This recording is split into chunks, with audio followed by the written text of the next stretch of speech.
Hi friends, Basava Infotech YouTube ಚಾನಲ್ಗೆ ಸ್ವಾಗತ. ಇಂದು ನಾವು ಮಸಾಲಾ ಚಪಾತಿಯನ್ನು ಹೇಗೆ ಮಾಡಿಕೊಡಬೇಕೆಂಬುದನ್ನು ನಿಮಗೆ ನಮ್ಮ ಚಾನಲ್ ಮುಖಾಂತರ ತಿಳಿಸುತ್ತೇವೆ.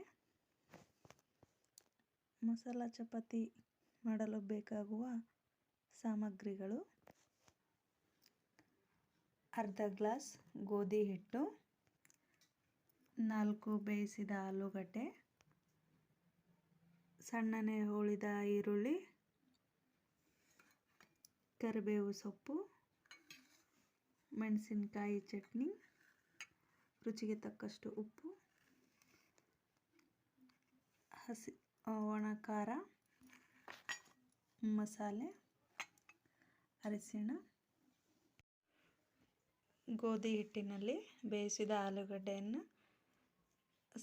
ಕೈಯಲ್ಲಿ ಸಣ್ಣ ಮಾಡಿ ಅದನ್ನು ಗೋಧಿ ಹಿಟ್ಟಿನಲ್ಲಿ ಕಲಸಬೇಕು. ನಂತರ ರುಚಿಗೆ ತಕ್ಕಷ್ಟು ಉಪ್ಪು,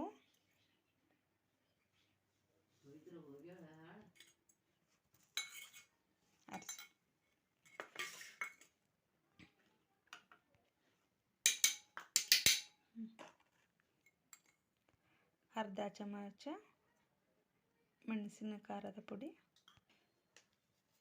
ಸಣ್ಣನೆ ಹುರಿದ ಕರಿಬೇವು. ನಂತರ ಈರುಳ್ಳಿಯನ್ನು ಹಾಕಿ ಚೆನ್ನಾಗಿ ಕಲಸಬೇಕು, ಚಪಾತಿ ಹಿಟ್ಟಿನ ಥರ.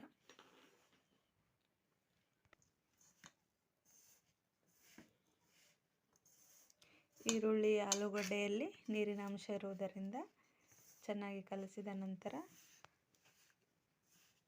ಸ್ವಲ್ಪ ಬೇಕಾದಷ್ಟು ನೀರನ್ನು ನಾವು ಸೇರಿಸಬೇಕು.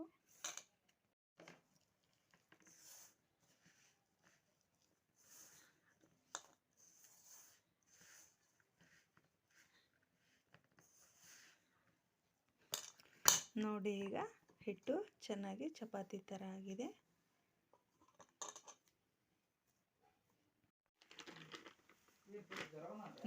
ಕಲಸಿದ ಗೋಧಿ ಹಿಟ್ಟನ್ನು ಚಪಾತಿ ಥರ ಲಾಟಿಸಿ ಹಂಚಿಗೆ ಹಾಕಿ ಬೇಯಿಸಬೇಕು.